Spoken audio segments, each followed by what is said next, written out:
Live everywhere. Daily Kos Radio on netrootsradio.com presents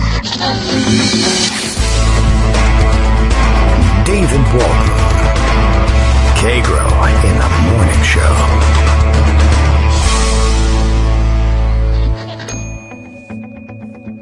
Now, here's David Waldman. Hey, good morning, everybody. How you doing? It is Monday, March 30th, coming to the end of March. Monday, March 30th, 2020. Still, of course, on home confinement for everybody. And it looks like it's going to now, the president actually acknowledges, stay that way all through April as well. But let's start things off on a lighter note. Bill tweets all the way from Portland, Maine. And you now know by the sound of my voice, I guess, unless you're listening via podcast. In which case, Daily Kos Radio is not live right now, but it is, of course, in real life, live right now. Kagro X, me, David Waldman, can now report that thanks to President Trump's decisive leadership, decisive, so very decisive, the American coronavirus death toll should top out at a mere 320 million, earning him all the Nobel Prizes. I know it's huge news for Donald Trump. He'll eliminate all of us, and then he'll win the presidential vote unanimously next time around, somehow remaining asymptomatic in all this. I don't know what's going on, but, well, I don't know. There's a lot that could cause people to say, I don't know, question the existence of God, for instance. Maybe it leads you there, maybe not. I don't know. Well, anyway, here we are. Another weekend has come and gone, and indistinguishable from the rest of the week now, since no one's leaving their homes. But I guess, well, for those of you who are lucky enough to continue working under these circumstances, I guess Saturday and Sunday are the days you don't have Zoom conferences. That seems to be the hot platform these days, or aren't peeking in on your coworkers' kids or pets or cats that are jumping onto keyboards or what have you. The Trump administration, such as it is, continues not to distinguish between weekdays and weekends. Trump, I believe, remains convinced that his daily press conferences are a huge boon to the nation and the world. That's just, you know, his ego going. He got data toward the end of the week and into Saturday that he spent most of Sunday touting on his way back to the microphone Sunday afternoon / evening, saying that his ratings were overwhelming, that he was, of course, this is the way he quantifies things. I mean, you know, it's just a virus that has everybody closed up in their house for a month, 2 months, 3 months, whatever. Millions of new unemployment applications, et cetera, death everywhere, refrigerated trucks being used as makeshift morgues outside of hospitals in New York City.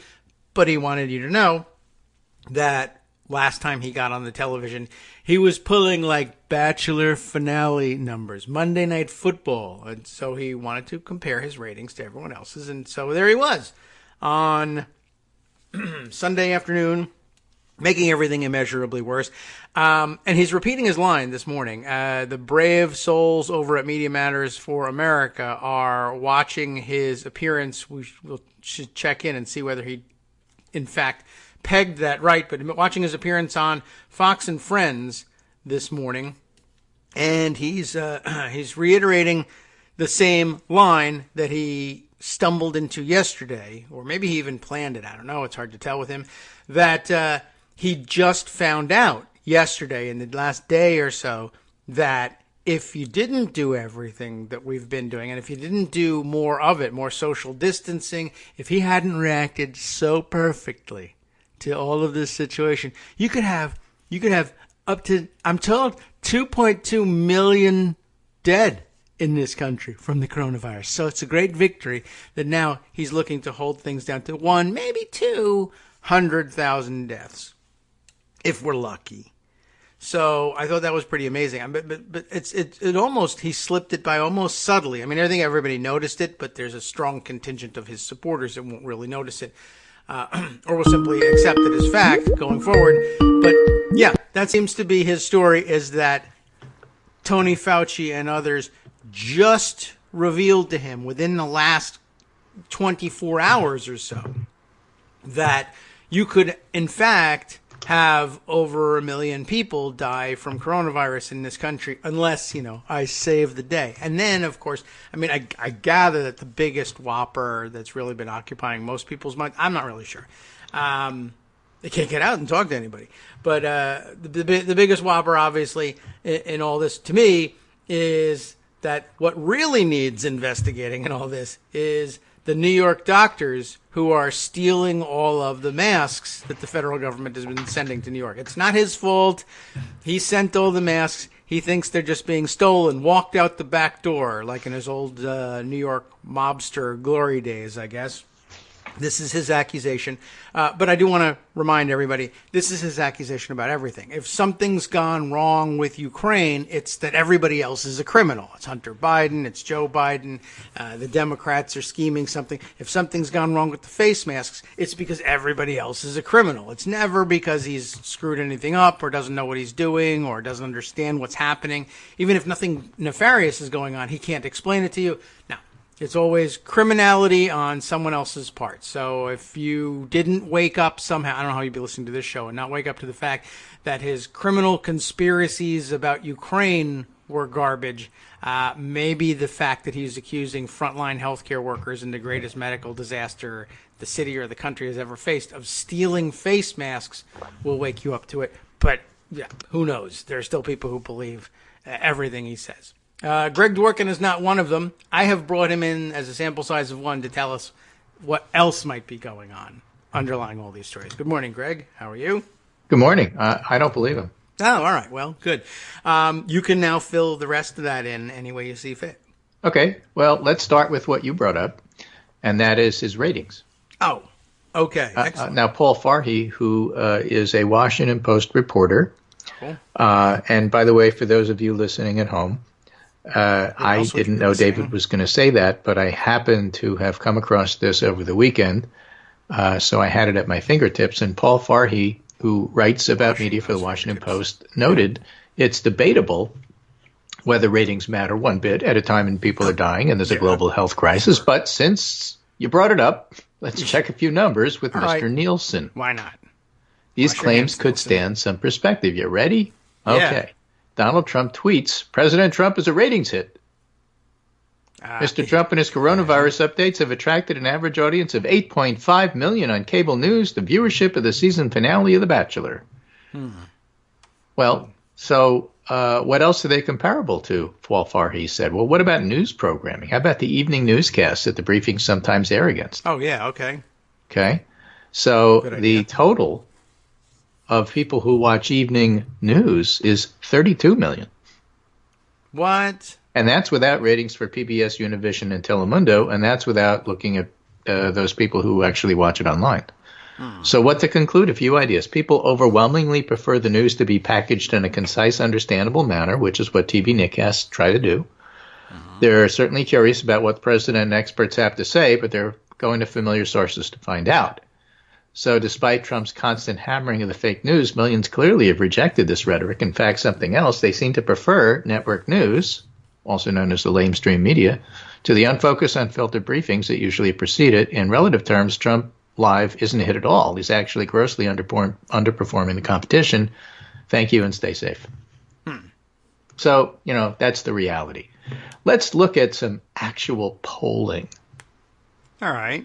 Because, as everybody knows, because Trump and the media touts this, because every time there's a shiny object, they all run to it. Trump has had a bit of a performance improvement in his a job approval ratings over the past week or so, maybe. Aww. And what is actually considered a bump during a crisis, a rally around the flag effect, it's called a bump because it goes up and goes down, not because it goes up and stays up. If it went up and stayed up, it'd be called a slope or a spike or something else. It's a bump because it's ephemeral. It doesn't last. Right. And let me just quote a couple of things to you to make that point a little bit more perhaps vivid. Okay. So first of all, in 538 polling, on the aggregate, Trump is 45.8 approval and 49.8 disapproval, but it's not a trend line that is going to continue no matter what. As a matter of fact, I'm taking a screenshot of it and sending it to you now so you could see it. It's actually evened out a little bit in the overall polling. I'll take a look at that. Oh, yes. Oh, yeah. Okay. That's number really one. Is here. Number two, when you look at the MSN tracker for every day, you find that whatever polling bump he got is already starting to fade, and it's pretty much back to where it normally is, and I'll give you that in a moment as well. And I would contend that whatever minuscule improvement, and you'll see why I say minuscule in a moment, whatever minuscule improvement you see is more a sigh of relief than it is an endorsement of what Trump is doing. Okay. So in the MSN tracker poll, let's just pick a date randomly here. On March 12th, Trump approval was 41 and disapprove 54. At the height of his improvement, he got all the way to 44.51. And now he's at 42.54. So if you want to make a lot out of that, you can, but you shouldn't. Let me give you an example of what a bump really looks like. And this is the Siena poll that's out this morning looking at Andrew Cuomo. All right. Okay. And his favorability essentially went from about 43, 45 to 71. That's bumpier. That's a bump. Yeah. Okay. It may come down. Overall, 44 favorable in February, 71 favorable. Now it's a 27-point improvement. That includes among Republicans 22, Independents 33, and Democrats 28. Oh. So if you look at how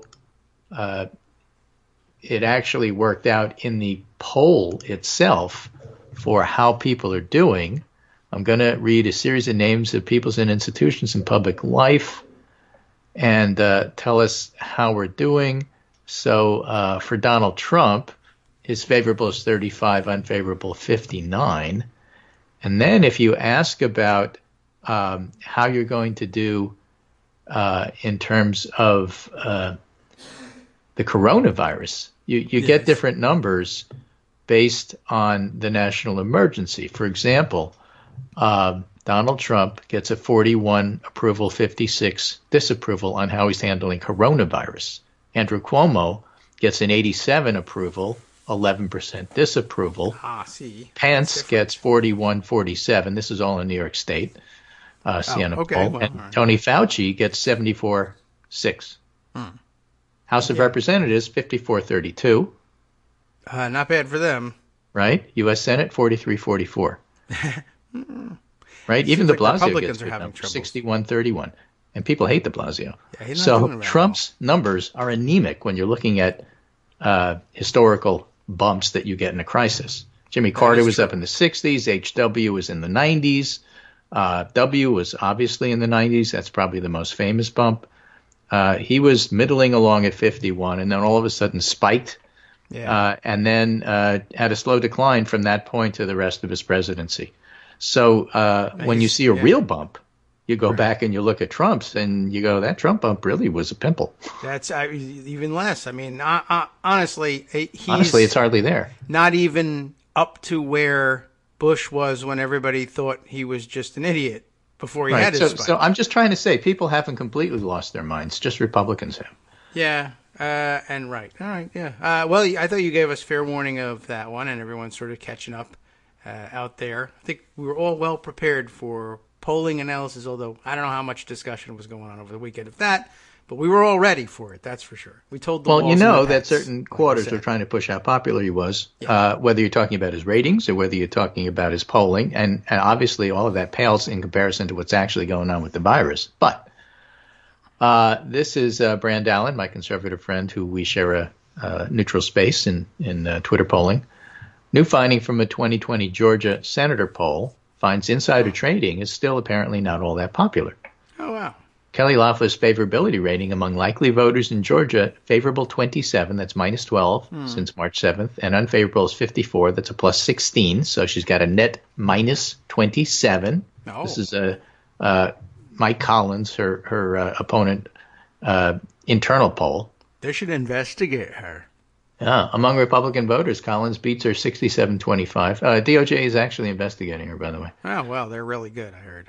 I don't know if they're going to find anything, probably after the election if they do, and then Bill Barr will come out and say it was nothing. But Collins beats Loeffler 34-14 in the jungle primary, and among Republican voters, 67-25. So she was a slight favorite to win that primary, except after the insider trading scandal, which it is.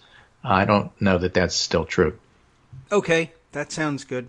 But the point I'm trying to make there is voters are absorbing all of this, and they take time to change their mind. But minds do change.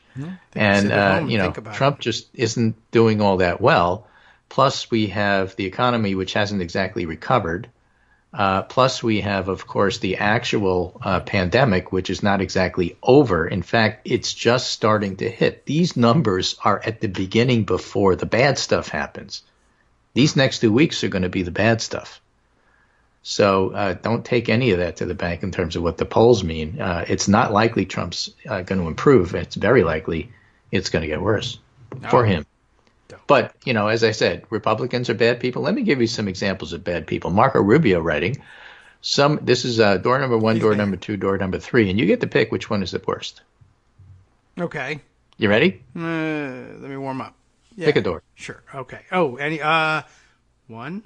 Door number 1, Marco Rubio. Some in our media can't contain their glee and delight in reporting that the U.S. has more coronavirus cases than China. Beyond being grotesque, it's bad journalism. We have no idea how many cases China really has, but without any doubt, it's significantly more than what they admit to.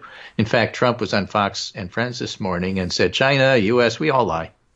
Oh, really? Well, So we have no idea how many cases are in the U.S., to be honest about it. That is also true. We do have that That's problem. because we're not doing enough testing, and that's because Trump completely screwed up the testing and sat on his butt for a month and a half and did nothing when he could have, and that's why lives are being lost. So let's just be clear about that. The doctors are stealing all the tests. Door number 2 or door number 3? 2. I'm going in order. 2, we Very have conventional. Florida Governor Ron DeSantis. Oh, already tough. Also on Friends. Okay, there's a cruise ship with sick passengers on board heading to Florida. What? Why Florida? The dock in Fort Lauderdale. Yeah. And Okay. Ainsley Earhart, she who was worried about how you get your nails done in a pandemic. Ainsley Earhart, she said that. Ainsley Earhart on a cruise ship scheduled to dock in Fort Lauderdale. A lot of Floridians are really worried about that because there's a lot of people infected on the cruise ship. Okay. California's already dealt with this, so we have a model for this. But Florida Governor Ron DeSantis came back with, not only that, I think a lot of these are foreigners. What? Yeah. I think they're from Okay. New York. Scary. Oh, yeah, that could be. That's what he considers to be foreign. That's, yeah. All right. So just in case you weren't afraid of the So you disease. attack the news for not being zealously protective of Donald Trump. I have a theory about all of this, of course. And then door number 3, the one that's left, so you have to choose that one. I choose 3.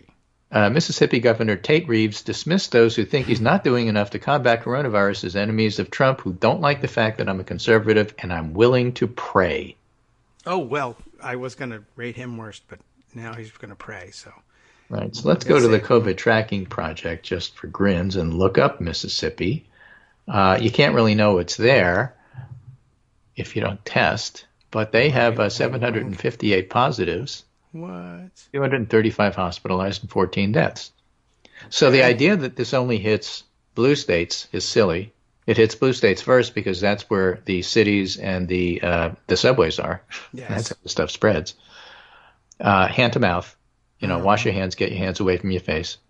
As one local New York pulmonologist intensivist put it, you got to be a hand Nazi. Wash your hands, wash your hands, wash your hands. Keep them away from your face. That is the single best thing that you can do. Yes, well, little known fact, that is why there's. And you to have a whole discussion about masks, because that's coming. Australia just said that, everybody should be wearing masks. Yes. And make your own, because you won't have enough. But I actually have links for how that can be done, and I'll put that into the yes, I've started collecting the roundup of the show. Thank you. But the fact of the matter is every state has them, and what happens is you seed virus, and then if you remember the picture of the chessboard and the rice. Yes, I do. 1 on first square, 2 on the second square, 4, and then 8, then 16, then 32. By the time you get to the 64th square, that's more rice than exists on the world in any given time. Really? And so it goes exponentially, like compound interest. And if you have a few cases, you're going to have a lot of cases. People are already dying in Mississippi. I don't see how praying is going to hurt, but you can't have that as your only plan. Yes. Where is all this compound interest, by the way? I am never getting any of this money. Well, Trump is stealing it. That I believe. And also, what happened to the rice? Do you know? He sold it on the market. Because I can't. I would he like had, the rice too.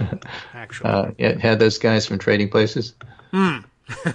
Yes. Corner of orange juice. Turn those machines back on. Yeah. Exactly. I remember. So, and then let's just be clear about why Trump's response was as bad as it was. The contrarian coronavirus theory that informed the Trump administration. Oh, yes. Chotiner is just an incredible oh, my God. Interviewer. OMG. Yes. OMG. Okay. And he interviews Richard Epstein. Richard III Epstein. Richard A. Epstein of the Hoover Institution, titled Coronavirus Perspective, which plays down the extent of the threat and the spread and the threat. And Trump read this and thought, no big deal. And he's only changed his mind recently because Tony Fauci keeps hitting him on the head with an infected, ham sandwich. I wish he would. What did you want to achieve with your pieces? Well, I'm not a politician, and I looked at the standard model, and the better way to have phrased the paper would have been to say that the traditional models which were used for the last flu season are much better approximations of what's likely to happen than these rather scary kinds of projections. So he was challenging the whole idea that a lot of people are going to get sick. And Chotiner says, but your number was surpassed in about a week. Yes. That is. Well, I understand that, but the point is, well, it was a stupid error, but that's not the point. The point I was trying to say, he goes to say in this article, is I was challenging the models. Right. And Chotiner says, but something else you wrote in an earlier piece is, why have there been such a dramatic mismatch in the responses to ordinary flu and coronavirus? Is that a question you're still unsure about? And he says, well, the problem is how you use models. And then Chotiner says, and this is why it's such a good interview. He's not being hostile about this. But you write, I fully understand the need for immediate responses to immediate threats like fires, but not for crises that may last for 3 or 4 months. And yes, he says, I'm saying in effect, by this particular point, that's not the medical side.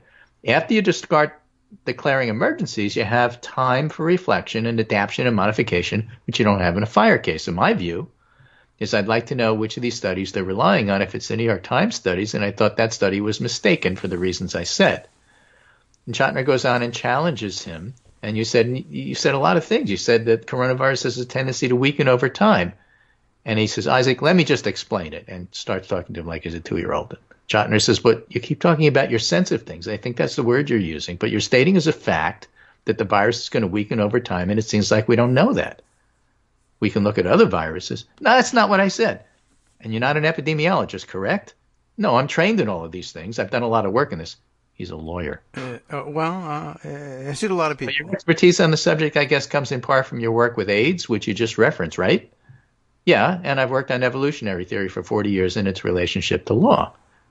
And Chotiner says, well, you said there's 2 factors to consider. One is the age of the exposed population. The other is the rate of change in the virulence of the virus. By way of comparison, the virulent AIDS virus crested and declined when it gave way to a milder form of virus. Are you saying that there's a milder form of the HIV virus than was around in the 80s and 90s? Is that what you're saying? Well, I mean, there's always been a continuous distribution from severe to less severe. But you used the phrase a milder form. I wanted to clarify that. Well, I'm just telling you and giving you a theory. And Chotiner says, so it's a theory. No, look, I'm not an empiricist, but let me be clear, because you're much too skeptical. What I'm doing here is nothing exotic. And Chotiner says, well, I guess my point is, shouldn't you be careful about offering up these theories before they're printed? And with all due respect, your article is apparently circulating in conservative circles in Washington and the White House. Well, I didn't write it as a conservative article. I'm not interested in politics.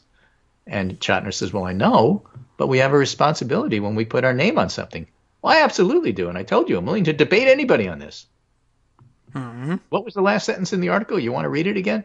Well, it says, quote, perhaps my analysis is all wrong, even deeply flawed, but the stakes are too high to continue on the current course without re-examining the data and the erroneous models that are predicting doom.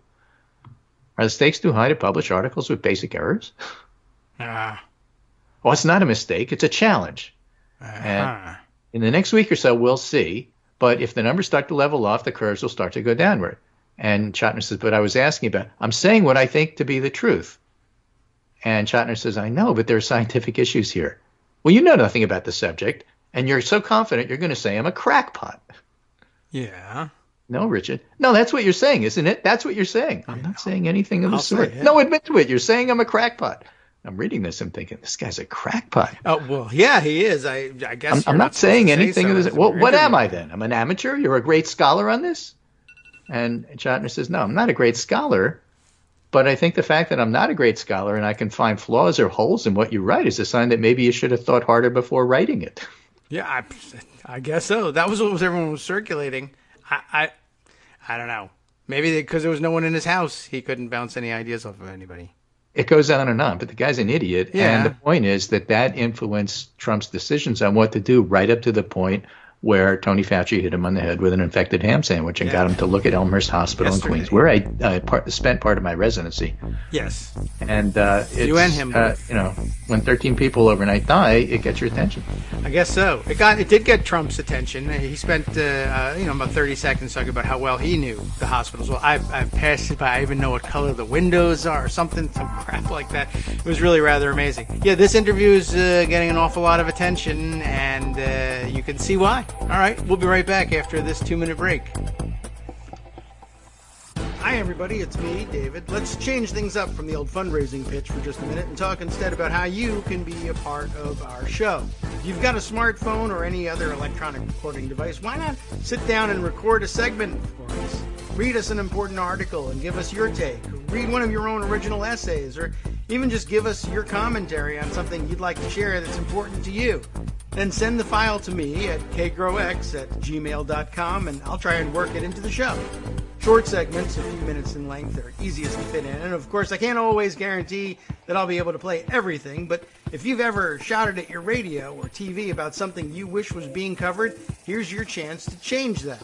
Make the show your own. Send your submissions to me at kagrox@gmail.com.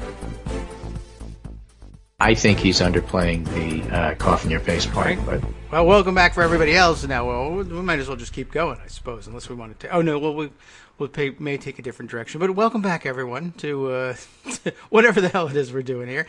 Okay, we were having a lengthy chat about. I'm going to start when we come across these resources that are important tutorials about how to handle the crisis, or where to find, or either masks or materials to make your own, just general instructions that can actually, news you can use sort of thing. We'll try and include those in the show, either talking about them directly or just, here's what I found today. We'll put it in an extra blurb at the end of the roundup, whatever. We gotta share our best finds about best practices.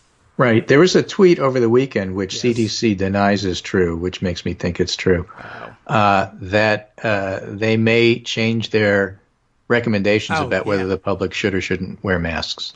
Yes, I did see that. I didn't see that they had disclaimed it. Well, they said that a doctor tweeted that CDC may in the next 10 days reconsider their suggestions about masks for the public. Right. And CDC said, we're not coming out with anything firm in 10 days. And the doctor never said 10 days is a deadline, and on that day this will be published. Right. Within or around. Yeah, something like that. Okay. So it was like a non-disclaimer disclaimer. And part of it is this wonderful science, that is to say, the magazine, Science Magazine article by Kelly Cervic, would everyone wearing face masks help us slow the pandemic?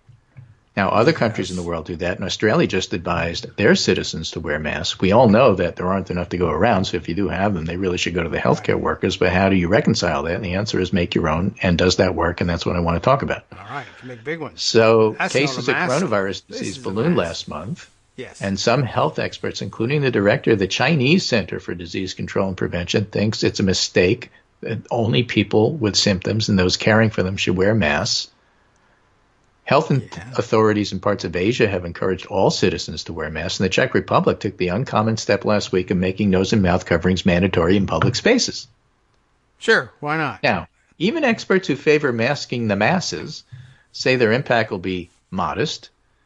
Many are afraid to promote mask buying and dire shortages at hospitals, amid dire shortages in hospitals. But as the pandemic wears on, some public health experts think government messages discouraging mask wearing should shift. It's not really a perfectly good, it's a perfectly good public health intervention that's not used, argues K.K. Chang, a public health expert at the University of Birmingham. That would be UK. That's not to protect yourself. It's to protect people against the droplets coming out of your respiratory tract. Yes. Now, most doctors think the main way you get it is touch something, touch your hands, and then put it in your nose or mouth or mucous membranes. That's why they keep saying wash your hands and don't touch your face. Right. That's most of it, but not all of it. Membranes. Yeah. In order to catch it from somebody who's breathing on you, you have to be close to them and prolonged contact, meaning more than 10 minutes. In fact, some New York docs think it's, up to 20 or longer. But certainly simply breathing, if you're close enough and next to long enough, is enough to transmit the virus, but that's not typical. Okay. That is to say, if you simply walk past somebody on the street, that's not going to be enough. Yes. If you shake their hands and then scratch your nose, it is. Right. So there's the main way, there's the their possible palms, way. for instance. And, part of all of this, really, whether you're talking about buying groceries and whether you leave them outside for 5 days before you bring them in, which is overkill. Yeah, don't do it with the milk. You don't want to do that with milk. You're trying to decrease risk. If you have the ability to wipe down surfaces, then do it. If you can leave non-perishables outside for 24 hours or 48 hours and then bring it in, fine. You don't want to do that with bananas and fruit, and you don't have to soak your bananas and fruit in bleach. Yeah. You just have to decrease the risk to the point where it's acceptable. Driving's a risk, so is flying. Mm-hmm. But if the risks are decreased to acceptable levels, you do those things. Yes. I'm all right. Okay, so that's the way you have to approach this coronavirus. The biggest risk is if you don't wash your hands and if you touch your face, so cut those things out. Cut your hands off.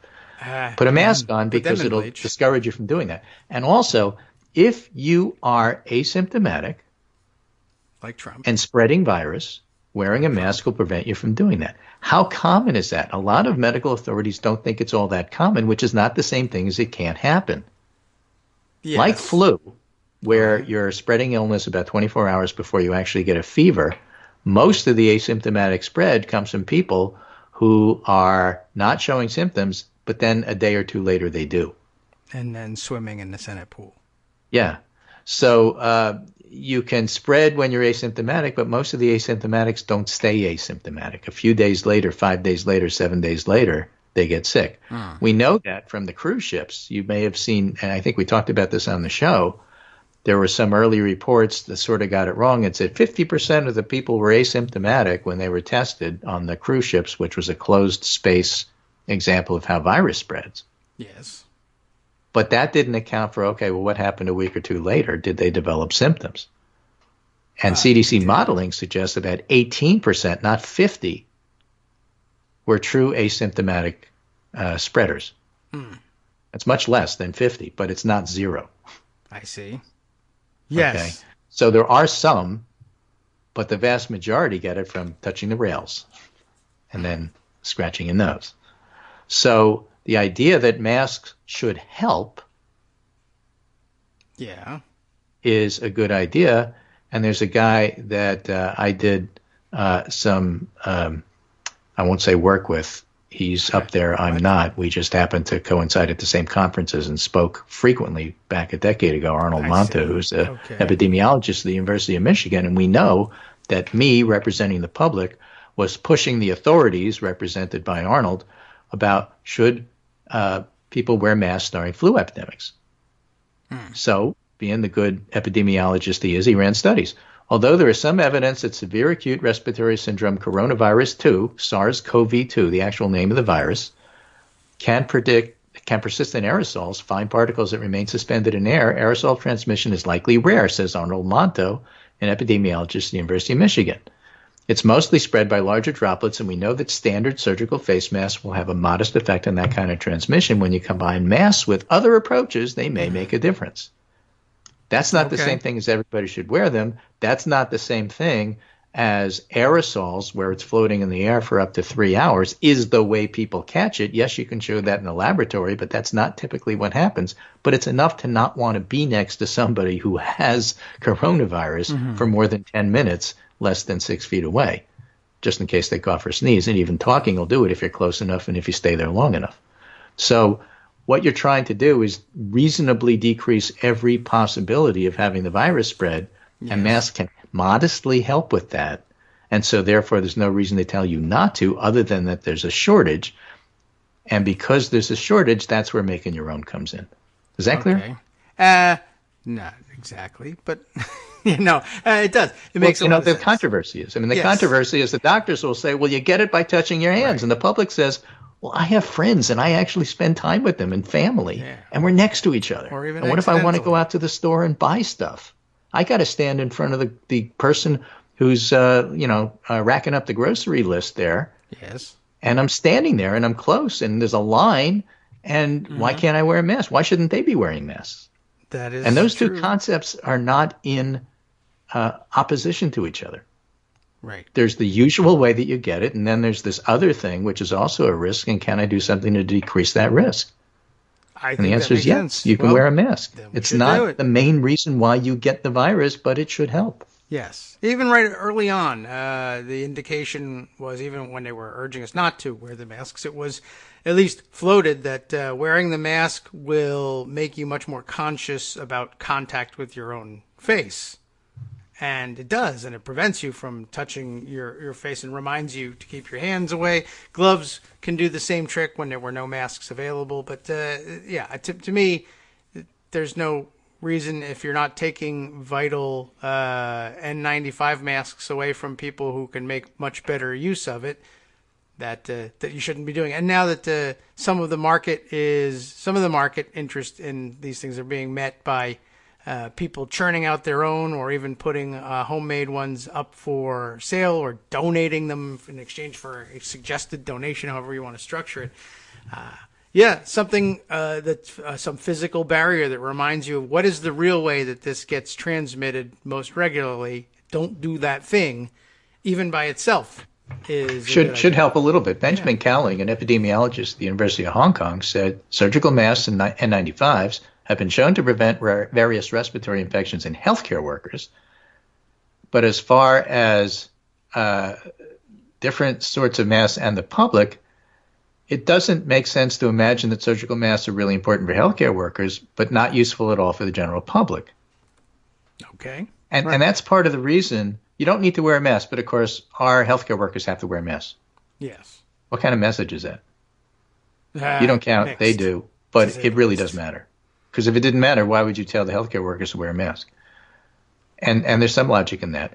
Masks might work better at preventing infection in hospitals than in the public, in part because healthcare workers receive training on how to wear them. Yes. The medical term that people use, the term of art, is if you put a mask on, you're donning it, and if you're taking it off, you're doffing it. Okay. So to doff a mask, to take it off, you have to do it in a way that doesn't make things worse for you. And I saw, and I included this in the thread I'm giving you to put in the resource section of your roundup later. Excellent. Okay. Imagine, and this comes from an epidemiologist trying to teach mask safety, imagine that your mask is covered with shaving cream on the outside. I don't have to imagine, but all right. On the outside, not the inside. No explanation needed, I don't think, but go ahead. That's the virus. Yes. The trick is taking the mask off without getting shaving cream on your hands. Right. Yes, if you really look into how you're supposed to use these things correctly. Okay, so here's what you don't do, okay? Yeah. You put the mask on. Right. Remember, it's covered with shaving cream. It is. All right? You and can then you even go do that. out and your nose itches, so you pull the mask down Right. and you scratch your nose. Mm-hmm. By the way, the mask is covered with shaving cream. Do you think you got any shaving cream on your nose? Very likely.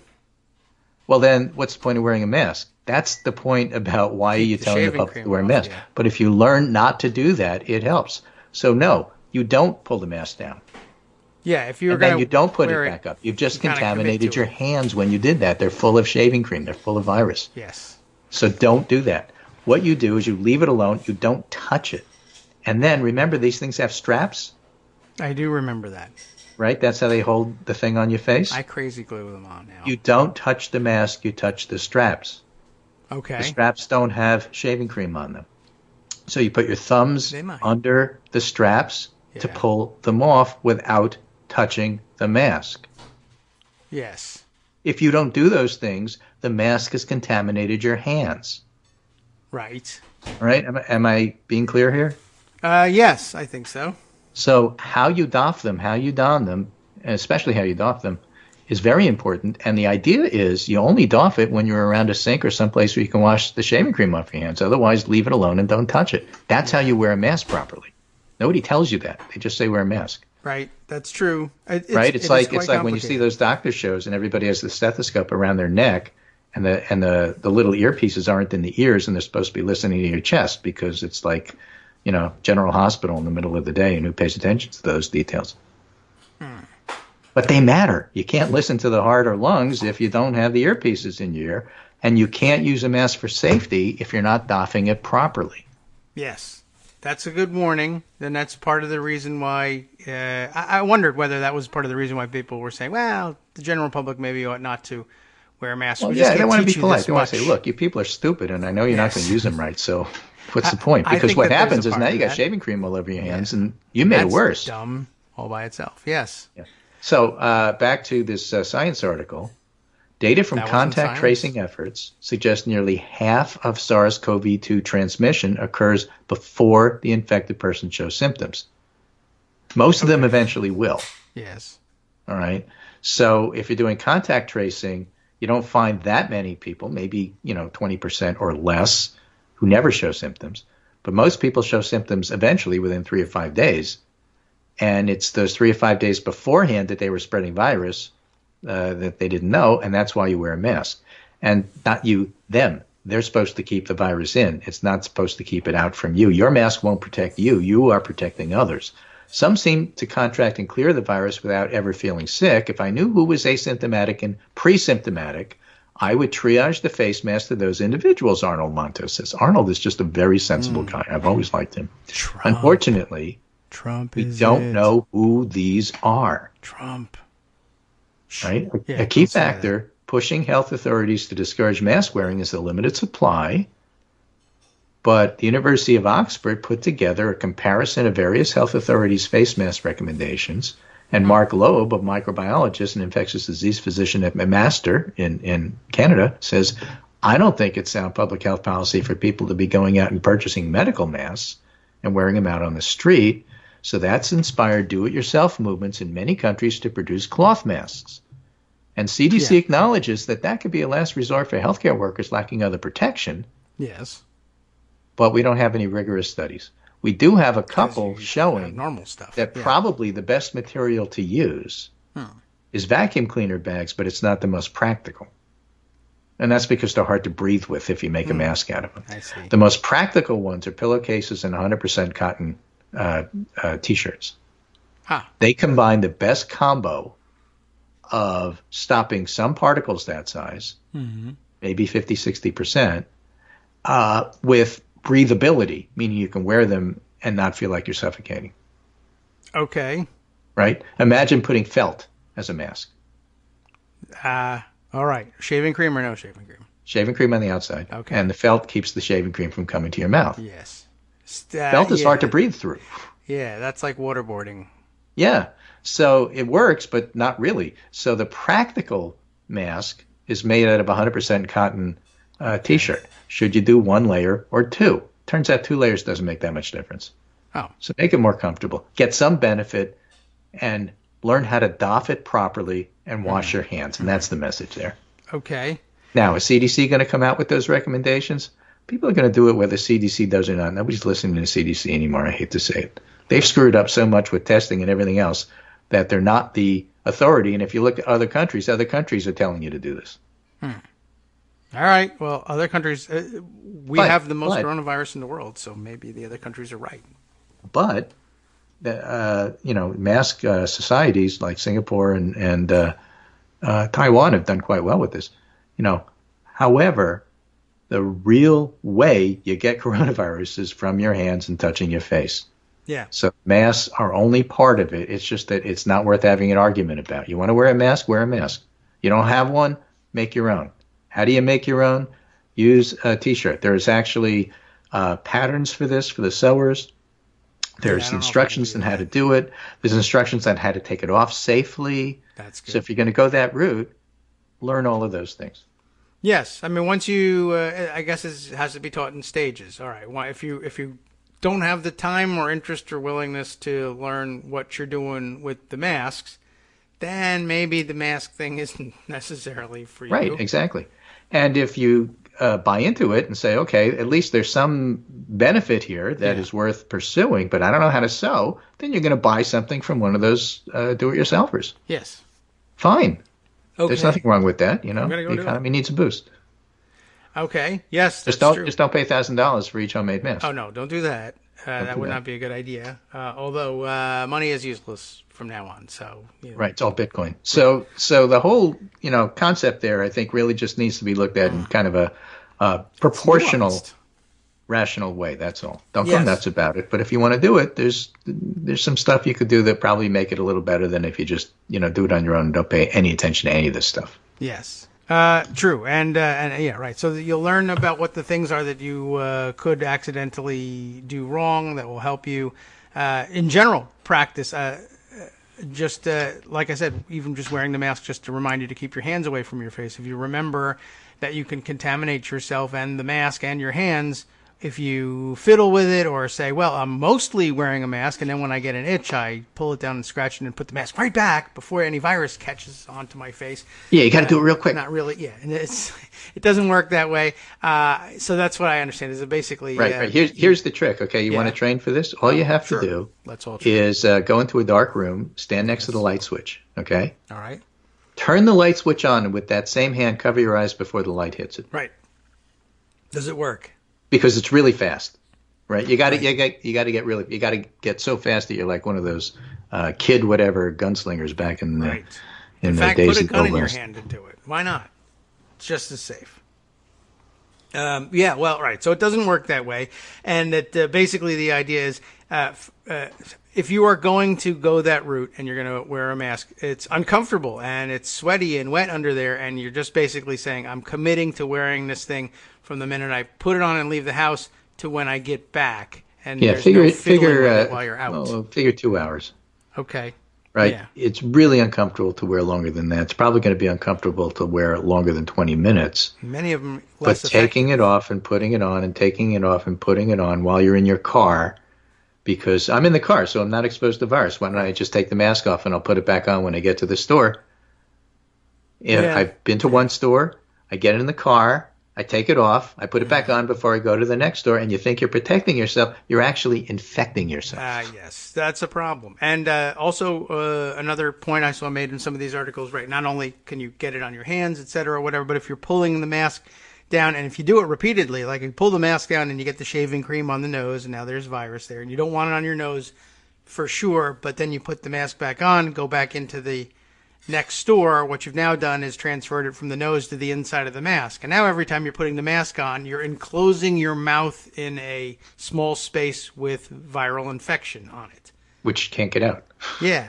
So maybe that's not such a great thing. So yeah, okay. So I think the big Right. takeaway there is So that's why people if you're aren't wearing just it, rushing wear and saying, of course we should wear a mask. Yeah, There's problems with it. You have to do it right. But if you do it right, you can get some benefit out of it. so- Well, I'm not stupid. I can learn how to do it. Well, fine. you can. That's true. Go ahead. You can. Just got to spend some time with it like we do here on the show. And my analogy here, right? How many votes does it take to do this? Or can the Senate do that? Hey, well, no, not usually. But, let me explain how you can. And it takes 2 hours to do it, but now we do it with the mask too. Should I wear a mask?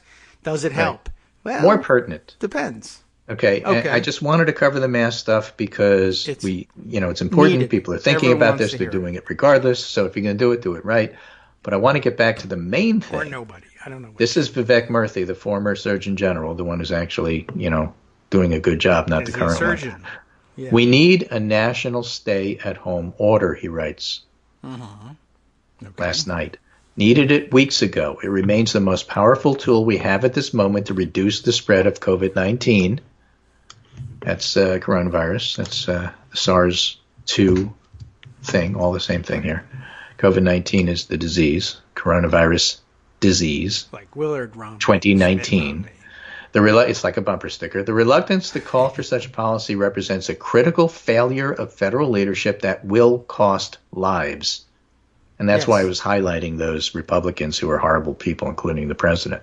Oh, I didn't pick. Is it necessary for all states to have such an aggressive policy? Yes, because we're still struggling to test. We have no idea what the real case count is, but it's likely many multiples higher than the recorded numbers, and the virus is in far more places than we think.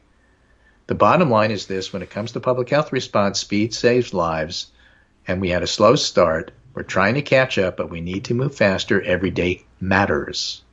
Yeah. There needs to be a national shelter in place, not, people who criticize me for not doing it are just upset that I pray. Yeah, right. We are way behind on that. And by the way, easiest analogy I have found to explain just how far behind we fell. South Korea, everything you need to know about this you learned as a kindergartner. South Korea is our hardworking ant. Donald Trump, our frivolous, fritter away the day grasshopper. And he wasted 2 good months to get ahead of this stuff. But he did spend it thinking about how to blame Obama for it. So that's good. Mm-hmm. All right. Anyway, that's my segment for today. Hope it helps anybody. I Somebody. think so. Yes. In fact, we had a message in the middle of the whole thing thanking you for spending your time on this. I'll have to scroll back and get it because it was nice. On the mask issue or the topic in general? Everything. But yeah, I think it was actually about the. I'm going to scroll back because it was nice and important. And Well, thank you very much. I mean, I just want to know what it was I said so I can do it again. That's I know it. It's I'm unlike your usual segments. This was actually useful. They're all right. So every once in a while you get a note like that. You look great. I see your face cleared up. Aha. So yeah. Where were we? Where did this thing go? I'm just teasing. No, thank you very much for the compliment. It was very nice, and I don't think it got hashtagged, so it scrolled away pretty quick. But I will find it. All right, well, I'll take your word for it. I trust you. Right. Some New York doctor stole it. I was sending it to you, and they walked away with it. But anyway, yeah, it was very nice. They probably sold it on eBay. There we are. I found it. It was 16 whole minutes ago, which is an eternity these days in our news cycle. Let's see. Matt Allen, I guess, as I'm trying to piece this together from. Thank you, Matt, in advance. Yes, I know, and he addressed it to you too, so you can maybe find it in your notifications here. Thanks for the discussion this morning about infection and risk management. Don't know if this is comprehensively written anywhere, but should be. And thanks again. How about that? So a nice suggestion about. It is actually. I sure. have an article for you, and I'll put that into the store, and maybe we'll do it tomorrow. Okay. But it's about don't go nuts when you go shopping. Like you're not going to die. Yes. Okay. I did see some interesting, and I just shared a video about bringing the groceries back into the house, and I think it was really geared for all right. If you've got a chemotherapy patient in your house, during flu Right. season. It doesn't mean everybody has to do that. It's a little overkill, but if it's- you can do it, fine. Yeah. I mean, nobody's going to be hurt by it. What I've done with it is say, all right, I can handle this, and this I think maybe I can't. But if I add a few more extra layers of protection, we'll do better. And I can't do it all. But if you can or want to, there's a lot of good compilations of best practices out there. I don't think it's for me to have my entire life consumed with this when I've got so much else to manage. But, the more we do, the better. So we'll share all this stuff as we find it and evaluate it for you here on the show and tell you all the reasons why, it's good as long as you do X and not Y. And maybe this over here isn't as helpful, but you could. Yeah, I mean, for example, you can't wear a mask service. but not wash your hands. Yes, that's right. insane. That's not a trade. That's not These a trade. are all things you can add to your routine, but okay, good point. Yeah. Okay. Anyway, take care, and I will talk to you on Wednesday. Okay, very good. We'll do it that way. Thanks so much for spending this much time on this. But so what else could people be thinking about at this point? Quite honestly. Yeah, you're home. You have time. Yes, right. Unless you live in Mississippi. Right, in which case... Stay off the beaches in Florida. Yes, unless you're landing on a cruise ship, in which case, go ahead, because just get off the boat and don't listen to the governor of Florida. There's no authority of law down there anyway. Just jump off. What a doofus. All righty, take care, and I'm sure we'll have more outrages on Wednesday. Yes. Take care. Bye. Okay, thanks. All right, true. We'll be filled with outrage, I'm sure, by that point. Coming up on our top of the hour break. So, wow, you filled it the whole hour again, and thanks for doing so, because some days I'm not really sure how I will fill that time, and this at least is practical information, and I think we're just going to have to spend an awful lot of time on these things, and I do think it's making a difference and making people feel like they're getting good advice, updated constantly about what's going on and what's the best practices and how to do things right. It is very complicated. Mistakes will be made, but in the attempt at adding all of these additional layers of protection, you will do what we set out to do, to flatten the curve, not only for yourself and prolong your healthy status, but keep you out of the hospitals as cases start to pile up, as they will outside of New York, even in Mississippi and Florida and places where they don't believe in this stuff or believe they can pray it away. You can bet, actually, the people who spent the weekend praying it away in mega churches will be at the hospitals soon, too.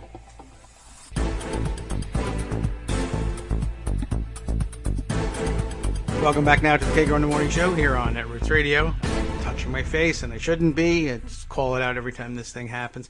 But at least we wash our hands an awful lot, and I haven't been out and about contracting the virus to me earlier today. So, okay, all right. I have to deal with it as we go on. I'm watching the count of confirmed cases rising, as always.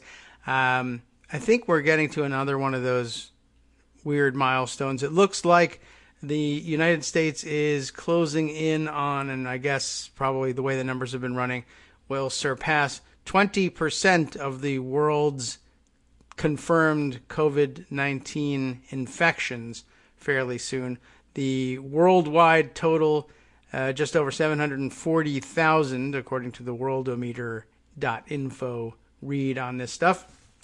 But 740,000 plus cases, with nearly 143,000 of them here in the United States. That's about 19.2% in my quick check with the calculator. So creeping up, and I would guess probably within a couple of days we'll be threatening fully a quarter of the world's coronavirus infections. So I think also, by the way, the effort in the administration to transfer blame for the coronavirus to China by calling it the China virus or the Wuhan virus or whatever else, what other, even the worst names that they've come up with for it, has fallen by the wayside. That may or may not have anything to do with the fact that China would have just as much claim to pinning this one on the United States at this point as anybody else.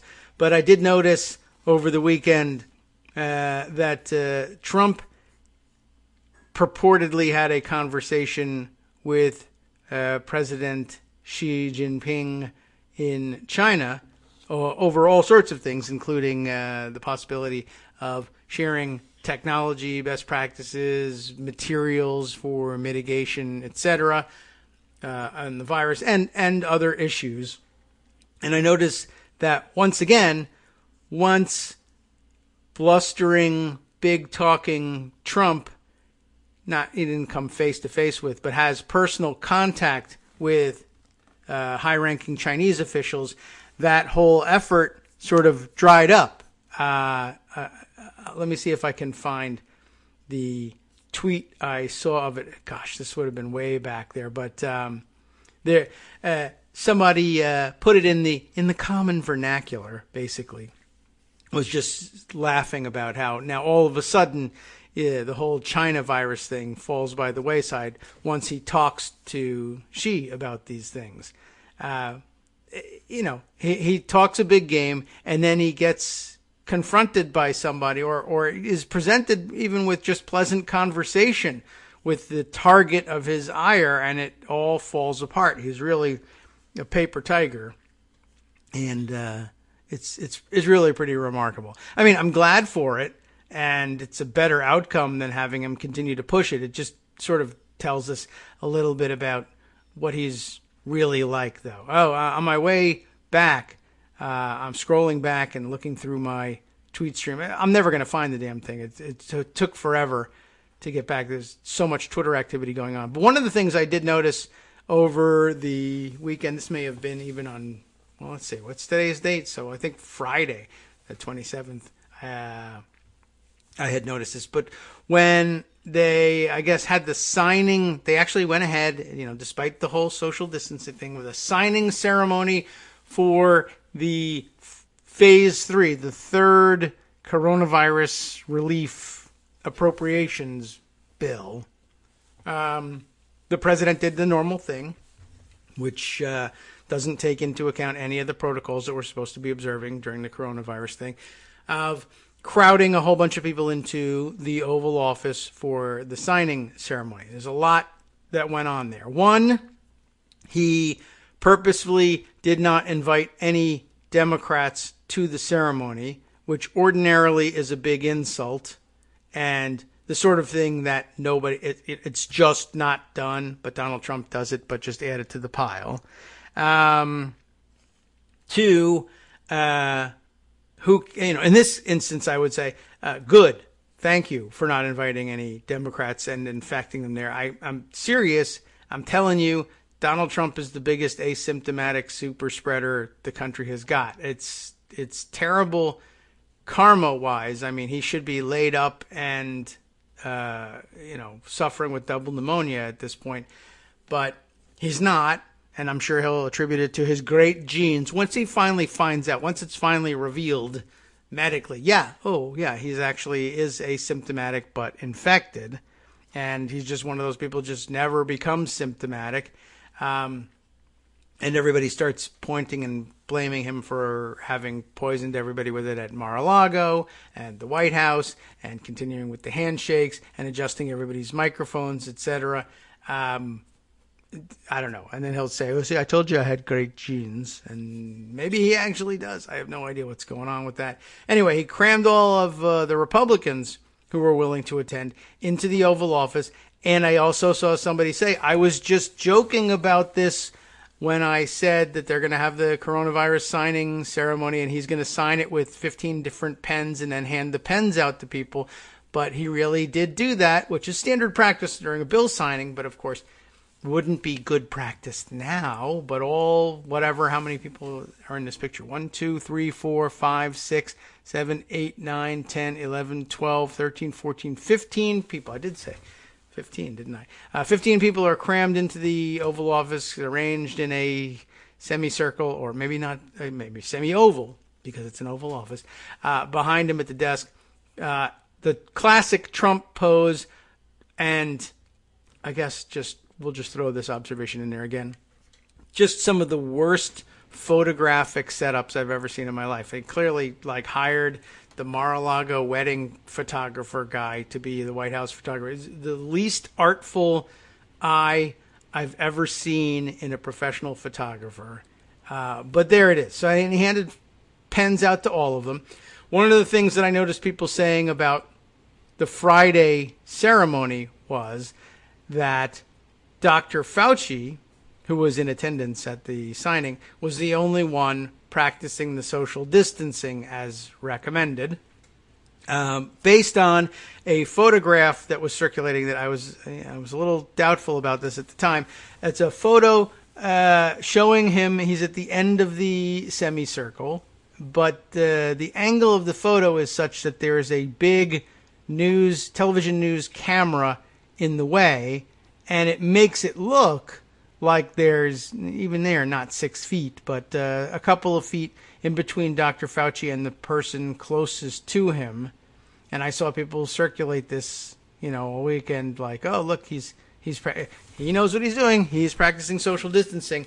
But I said to myself at the time, like, I don't know. This picture doesn't really prove anything with this camera in the way. And sure enough, other angles of the shot have come out. The official White House photographer's version of the shot shows that no, Dr. Fauci is not socially distanced from whoever it is that's next to him. It's just that there were two people whose faces were blocked out and bodies were blocked out by the cameras. He's not social distancing, and unfortunately, he was just as bad as everybody else. Or maybe he was forced to be, as I tweeted, by our idiot murderer president.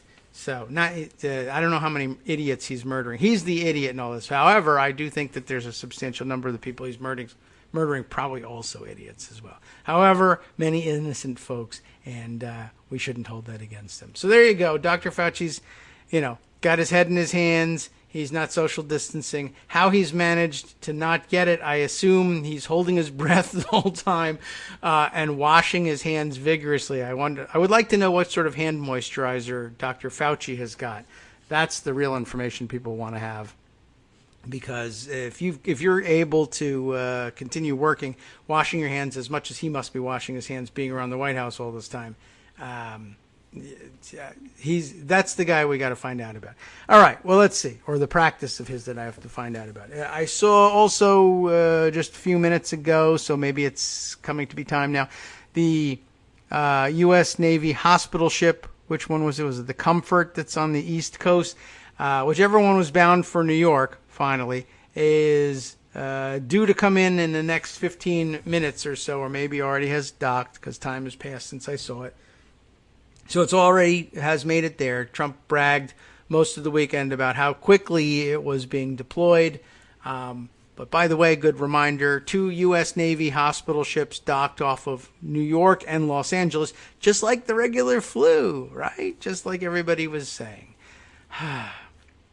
Anyway, I probably will never get back to finding all of the tweets I wanted to about how he changed his terminology with the virus once he talked to President Xi. But just take my word for it for the moment, and we'll see if we can't dig it up after the show. Also, by the way, important moment. This really ordinarily would have been, I guess, top of the broadcast information. So the third coronavirus bill that got passed. This is the one, of course, with the $500 billion slush fund in it. And you'll remember the controversy was that the bill basically throws all this money in the pot, and there's no oversight possible, really. But not only is there no oversight of the thing, but there were specific provisions written in which would waive any requirements for reporting where the money went and who got it and what was done with it for the first 6 months of the administration of this fund. And I don't know that it's going to make it to 6 months, by the way. I think unregulated slush fund with no oversight, that is particularly one that says, well, after 6 months, you're going to have to start reporting it. They'll get rid of that money in 6 months. I promise you. In fact, I'm not so sure it's not already gone. And I promise you, Donald Trump is already stealing it. Why? Remember, of course, there was a big fight, and it took an extra couple of days to get this bill passed because Republicans couldn't believe that Democrats would do this, risk lives, I tell you, by holding this bill up, by demanding something as stupid and petty as we should know what happens to this $500 billion that we're turning over to Mnuchin. And, of course, Trump, gives nobody any confidence. I guess he really thought he was saying something important and serious at one of the pressers last week where they said, well, what about oversight for this $500 billion? And he said, I'm the oversight, which is, of course, exactly why nobody wants to give the $500 billion over at all, much less under his control and with no oversight. So anyway, so now they put in provisions in the Senate.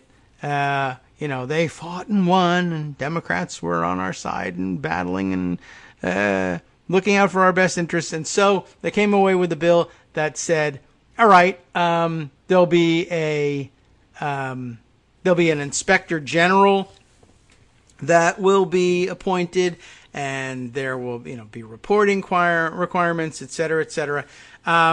Back to our old friends, pre-Kagro in the Morning radio show, back to the old writing days on Daily Kos and Congress Matters, for those of you who remember.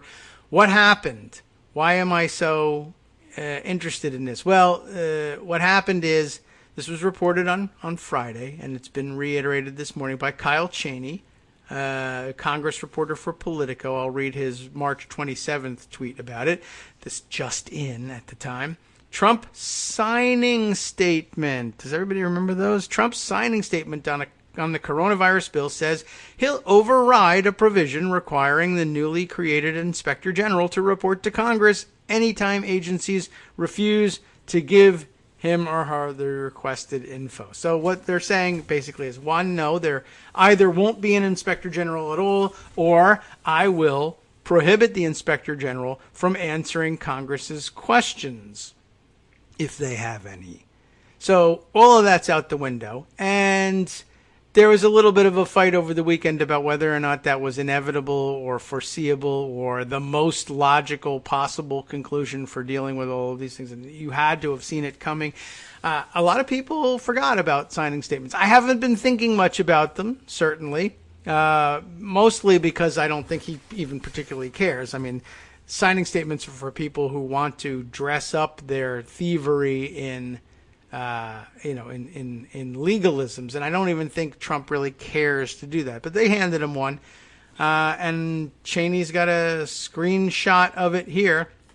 Section 4018 of Division A of the Act establishes a new Special Inspector General for Pandemic Recovery, or SIGPR. I don't know whether they say SIGPR or SIGPR when they say it out loud, within the Department of Treasury to manage audits and investigations of loans and investments made by the Secretary of the Treasury under the Act.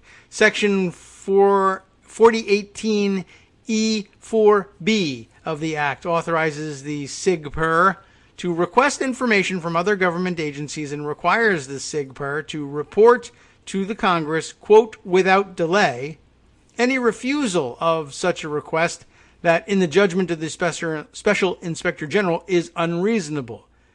I do not understand, and my administration will not treat this provision as permitting the SIGPR to issue reports to the Congress without the presidential supervision required by the Take Care Clause, Article 2, Section 3. In other words, the independent Inspector General will only be allowed to report to Congress if the president permits it. And in no case should any members of, let's say, the Democratic House or even a future Democratic Senate expect that Trump will permit the SIGPR or anybody with any information from inside the administration that might be of interest to Congress in oversight of this $500 billion slush fund to testify. There will be no honoring of subpoenas for this, just as there was no honoring of the subpoenas for the Ukraine situation. And again, we have to draw yet another parallel here, that just as people have been pointing this out too, people certainly have made the observation that he's treating New York the way he was treating Ukraine, right? In order, if you want assistance with the coronavirus outbreak up there from the federal government, because I consider it to be my personal property, the federal government, you can't have it unless you do me a favor. Be nice to me, whether it's that or kick something back to me that we don't hear about. It's not discussed in public or whatever it is. But whatever it is he demands, he's got to have it his way or you're not going to get the aid. Yes, very much like Ukraine. And yes, also people pointing out and pulling the tape from the impeachment proceedings, Adam Schiff warning outright, if you let the president get away with this, and Republicans are about to let the president get away with this, I understand that. What you're saying is that it will be okay if he does this with federal disaster aid domestically, that unless you do me a favor, whether it's investigate Joe Biden, Hunter Biden, whatever, or praise me to the heavens, or kick back some of the money, or do some, I don't know, whatever for me, you're not going to get your disaster aid. Unthinkable, except Republicans, by acquitting him in his impeachment trial, had to have known that they were approving of this and that this was absolutely going to happen. Why wouldn't it? And now it seems the gears are in motion. So all the fight over making sure that there was oversight of the $500 billion that Mnuchin and Trump can personally direct without any reporting requirements whatsoever, it's out the window. So you can bet that that money is being stolen, and stolen very, very quickly.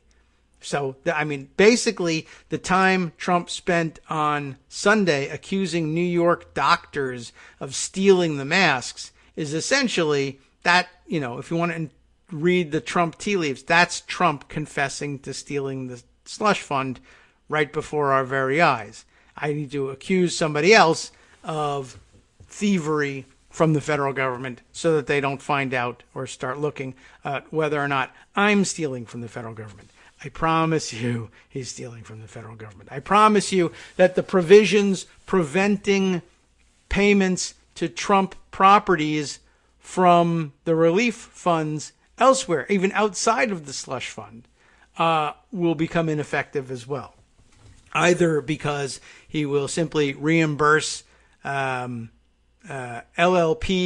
that either already exist or that he will form and move ownership of various divisions of his business into. And hopefully, I mean, from his perspective, right, if you're going to do this thing, you got to do it right. You should turn those properties over to LLPs not named DJT Fake Holdings Incorporated or anything like that. You don't want to do it that way, but he's not particularly good at disguising things with LLPs. But yeah, our law says, the bill says you can't use any of the money to pay Trump properties and all this. And if he does, what does the bill say about that? Nothing. Well, it's illegal. Yeah, right.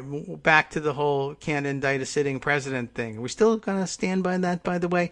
I'm not sure that that's such a fantastic idea. Even if you don't get around to his stealing from the slush fund, just taking a look at the charts of the coronavirus and the spread, and there was a great interesting chart isolating us versus China and showing the curve of the growth of the number of infections, and not only us passing China, but theirs flattening out just as ours spikes. It's a mirror image of one another's. Ours is smooth and low, but at the beginning of the infection, or the beginning of our detection of the infection, while China's spikes and then flattens out with their extreme version of social distancing, whereas ours then turns and goes and spikes and up and meets and then surpasses China. Taking a look at a chart like that and saying, yeah, I still stand by that. We can't indict a sitting president. Maybe you want to rethink that. If coronavirus isn't enough for you to think so, then his thievery in the face of what should have been relief for people suffering under coronavirus, maybe that will change your minds. But hey, who knows? Maybe not. All right, let's see. Other issues in pocket. There's an awful lot still to be mined from the weekend of Twitter. But there you go. Oh, here's an interesting report. Wolfram passes on from down in Brazil. Let's see. Who's tweet has he got here? Barry Sanders, not Barry Sanders, the football player, but Barry, Barrie, Sander. I guess is he a lawyer and possibly professor down there in Brazil as well? Just sort of trying to read through his Twitter bio. But anyway, he points out here that Twitter has deleted 2 COVID-19 tweets by Brazilian President Bolsonaro for violating the Twitter rules. We did see over the weekend that Rudy Giuliani had some of his stupid tweets about COVID-19 deleted as well. He was making the recommendations, the ones that they've had such trouble with. Everybody drink your fish tank medicine.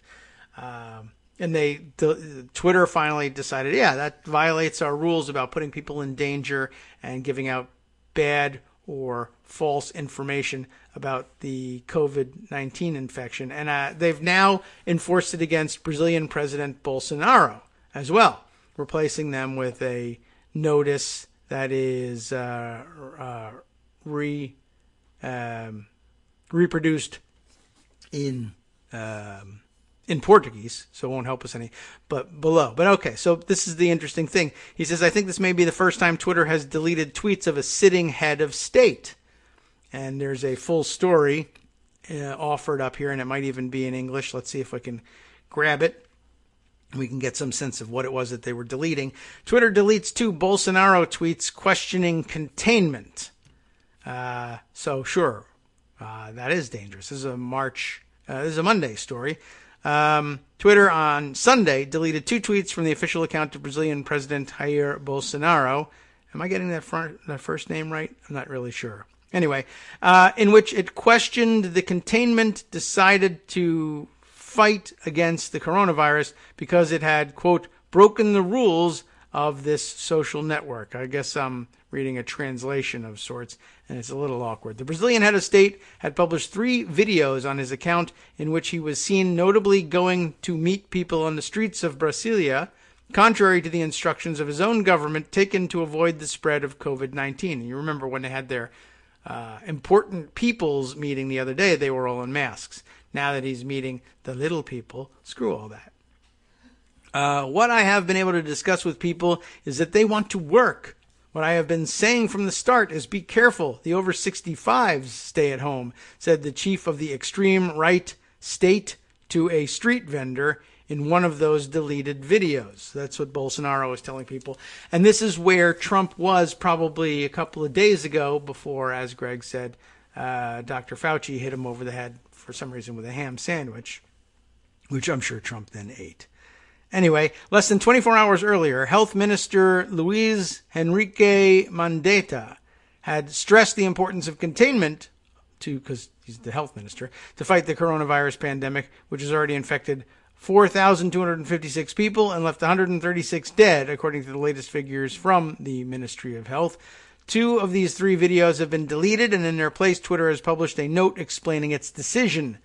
Quote, Twitter recently announced worldwide that it will tighten up its rules to take into account content that may go against public health guidelines from official sources and that could increase the risk of transmission of COVID-19, explained Twitter in a statement. A Brazilian federal court banned the Bolsonaro government on Saturday from broadcasting messages that went against local containment measures to curb the spread of the COVID-19 epidemic. So that's the news report of it and what Barry Sander was talking about. Wolfram noting, though, so yes, Twitter can delete the tweets of presidents when they break the rules, which means either that they are afraid of Trump and his supporters or they are one of his supporters. And it's a good point. I'm going to have to consider which one is really true. If it matters, I don't know. Speaking of the cruise ship situation, as we now have yet another cruise ship, which I had to look up the story of this ship because I was amazed, as most people were, to find that there were still cruise ships sailing out there. But as it turns out, this cruise ship now bound for Florida has had 4 people die on board from the coronavirus, and has many crew members who are infected, and they're just apparently they've been sailing around for some time in search of a port that will accept them and allow people to disembark and seek treatment or whatever.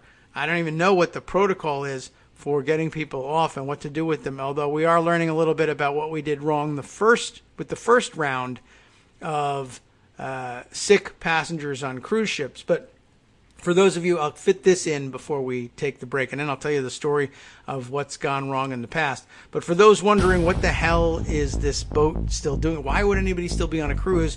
This particular cruise left from Argentina early in March, and I would say probably the situation on the ground in South America at the time was, you know what, the coronavirus just hasn't really reached here, and we were still not quite in crisis mode here. We were becoming aware of the fact that we were going to move into crisis mode, but I guess down there, maybe not. Since then, searching for a port. Hi, it's me, David Waldman, your host for Kagro in the Morning, and I've learned that I either need to update these announcements more often or stop saying that the announcements are brand new. What's not new is that this message, too, is a call for your support in keeping the Kagro in the Morning show on the air. My thanks go out to all of you who do support the show through your donations.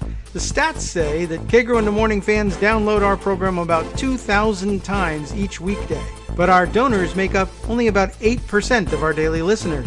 Patreon.com, Patreon.com, makes it simple to make easy, secure, recurring monthly contributions to support our show. Patreon.com/KagroX gets you straight to our donation page. If we're helping keep you sane during the Trump era, consider what that's worth. $1 a day? 50 cents? One thin dime?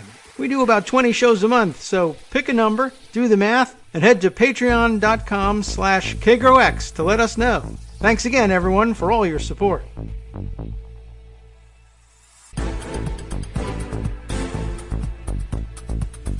Welcome back now to the Kagro in the Morning Show here on Netroots Radio. The story of the cruise ship that is still out there. It is Holland America's MS Zaandam. If I have that pronunciation right, I don't know if I can tell you. Zaandam.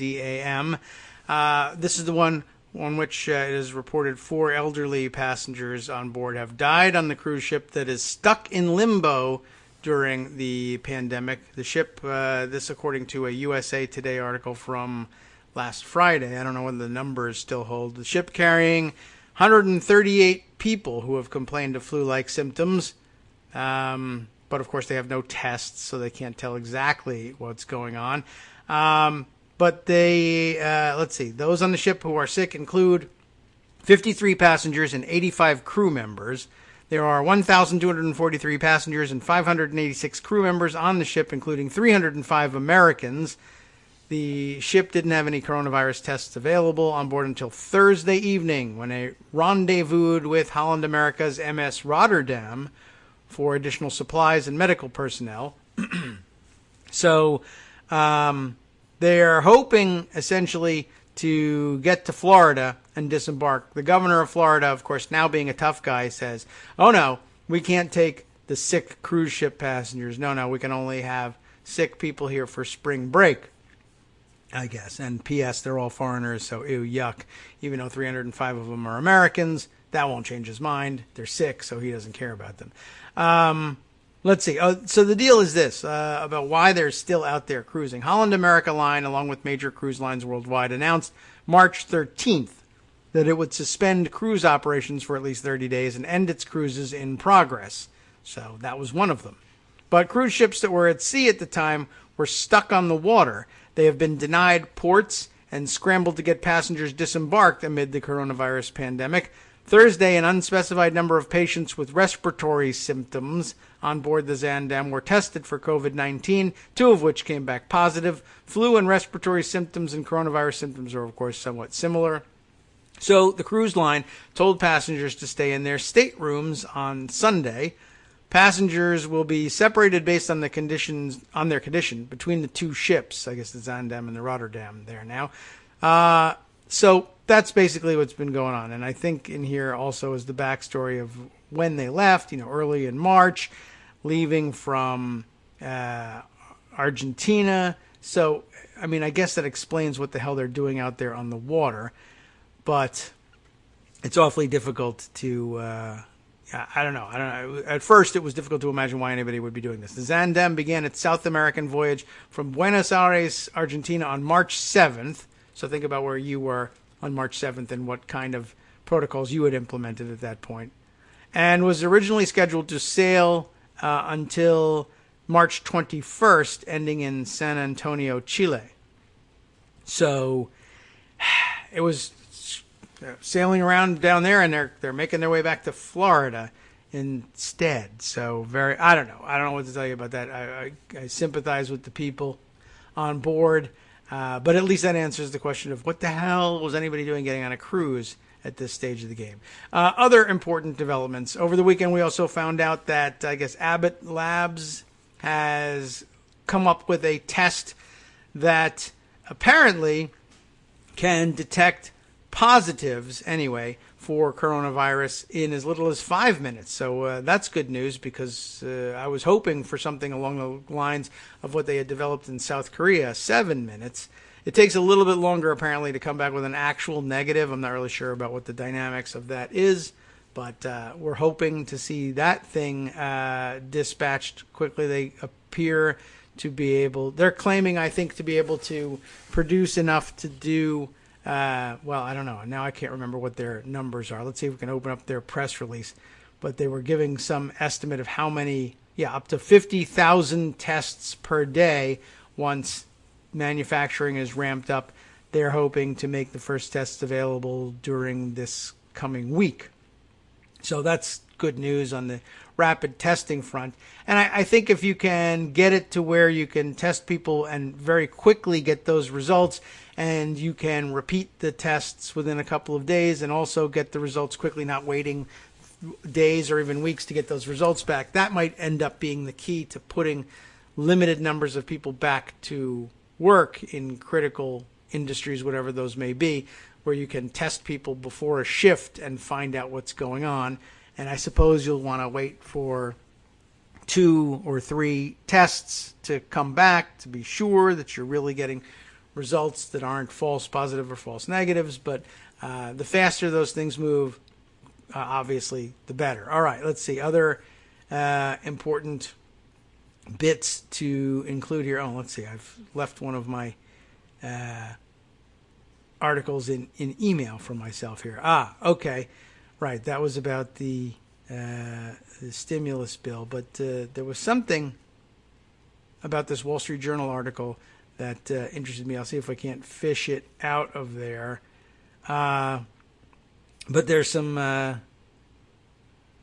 there's like a bunch of very interesting implications from the bill. I wonder if we ought to spend time reading that, or I've got some other reports here. Here's the first of the New York Times reports, as they say in the headline here. Trump suggests he can gag the Inspector General for the stimulus bailout program. So there go those provisions as originally, or as earlier reported to you. Ian Millhiser also had put together a very interesting piece, and he was tweeting about it. When was it? Friday? No, Saturday. When I started writing this piece, and I guess that's what we'll spend our time on, sharing this piece, I thought it was going to be a quick analysis about whether it's legal for states to close their borders to U.S. citizens now that both Florida and now Texas are purporting to be able to exercise that power, for some reason against people from New York, of all places. When I started writing this piece, I thought it was going to be a quick analysis about whether it's legal for states to close their borders to U.S. citizens. It wound up being a more ominous piece about how Trump threatens the very concept of union. And that got me thinking, too. Donald Trump as anti-Lincoln, threatening the very concept of union. Not just about closing the borders, by the way, but about exercising what he purports to be powers to deny the states who have treated him badly, in his view, the relief that they need, and questioning whether or not New York needs 30 or 40,000 more ventilators, as he did over the weekend. And then another of the big stories from yesterday's press conference, denied to reporters on television that he had done such a thing, even though everybody had heard him do that thing. There were two, I think, at least two statements, according to Daniel Dale, I believe, which he denied making, which everybody had seen him make. I mean, they made huge news, and they were replaying the comments in the last couple of days. Everyone knew he had said it, but right there at the presser, he just said, no, I didn't say that. And sometimes he tried to give some nuance to why it was, a viable denial, but nobody really was buying into it. So one of many stories, very disconcerting stories emerging from yesterday's press conference. But let me take a look at Ian Millhiser's story that upset him so, as he was reporting on it, and we'll see perhaps a window on what's coming. Governors are starting to tighten their borders. The implications are staggering, he writes in Vox. The coronavirus pandemic is testing the very notion that the United States are united, as does denying people appropriated aid in an emergency.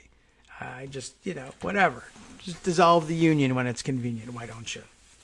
Texas Governor Greg Abbott, a Republican, of course, signed an executive order on Thursday that would require travelers from some coronavirus hotspots, which is everywhere now, to self-quarantine. It provides that, quote, every person who flies into Texas from New York, New Jersey, Connecticut, or the city of New Orleans, or in any other state or city as may be proclaimed hereafter, shall be subject to a mandatory self-quarantine for a period of 14 days from the time of entry into Texas or the duration of the person's presence in Texas, whichever is shorter. Before we even get into it, what do you do with people who are visitors to Texas and have nowhere to go? Are we going to start commandeering hotel rooms for this? How are they going to enforce it? We don't know the answer to any of that. Of course, I did see somebody tweeting earlier today, and I did retweet them, and I don't know whether I'm going to have time to dig this thing up, but saying, predicting essentially that by, the end of this week, we'll be debating whether schools or hotels make better makeshift detention centers and or hospitals. That's kind of the point at which we've landed here. And we've landed here because of Donald Trump's outrageous incompetence. I mean, just thought I might point that out one more time. But that's what we're going to have to do before the week is up. Now back to Ian Millhiser here. Other states have imposed similar orders. Florida Governor Ron DeSantis imposed an order on Tuesday that requires anyone flying from, didn't I just read that? No. Okay, this is a new one. This is the Florida one. Anyone flying from New York, New Jersey, or Connecticut, that is also in the Texas one, to self-isolate for 14 days. Alaska and Hawaii also imposed self-quarantine orders on people traveling from other states. These orders implicate one of the fundamental premises of the Union among 50 states, the right of American citizens to travel among them freely. As the Supreme Court recognized more than 170 years ago, we are one people with one common country. We are all citizens of the United States, and as members of the same community, must have the right to pass and repass through every part of it without interruption, as freely as in our own states. The right of all U.S. citizens to travel freely among the states, the court later explained in United States versus Guest in 1966, and I'm not certain, I'm not familiar with the case. That may be, we have some weird stylings. And so it could be that it is a person by the surname of Guest, or it could be one of those do-ro things if you're actually stopping a guest from another state from coming in. I have no idea. I'm not familiar with this case. I'm just look through here for a second. I don't know if it's going to tell me. 6 defendants indicted by a U.S. grand jury. I'm just looking at the fact pattern here. Well, I don't think it really matters for our purposes here, but you can check it out. If you're familiar with it, you may know offhand, and you can let me know. So, 1966 case in which it was explained that, first the right recognized over 170 years ago, then restated in Guest. The court later explained that the right to travel freely was conceived from the beginning to be a necessary concomitant of the stronger union the Constitution created. That screwy Articles of Confederation was no help in that respect. If states can decide that some U.S. citizens are not welcome within their borders, it may cease to be a union at all. This right to travel is implicit in the notion that citizens are Americans and not simply Texans or New Yorkers. But should that principle hold during a pandemic? That's a, legit question, right? Does the Constitution forbid states from taking drastic action to slow the spread of a potentially deadly disease within their own borders?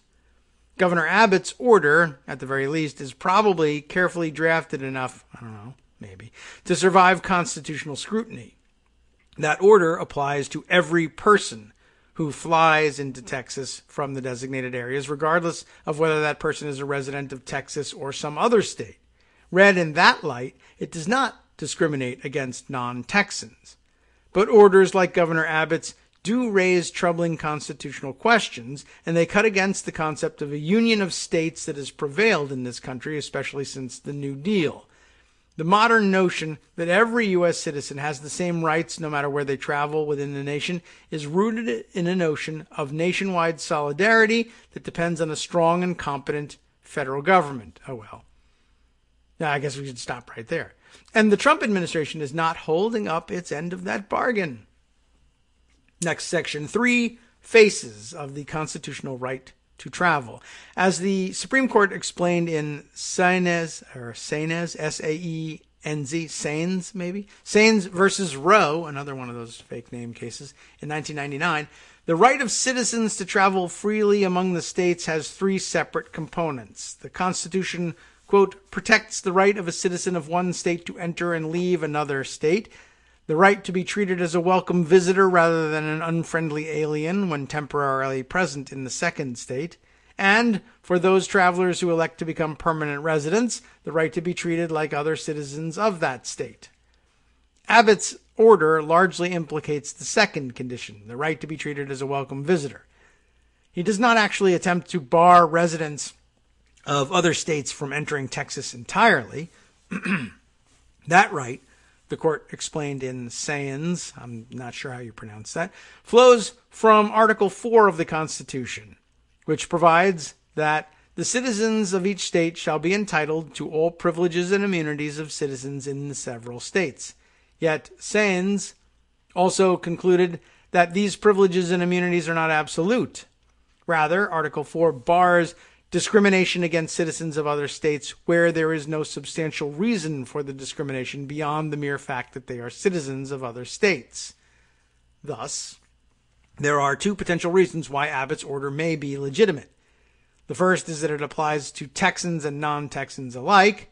A Houston resident who returns home from a trip to Newark will spend 2 weeks in isolation just like a New York resident who travels to Dallas to visit a family member.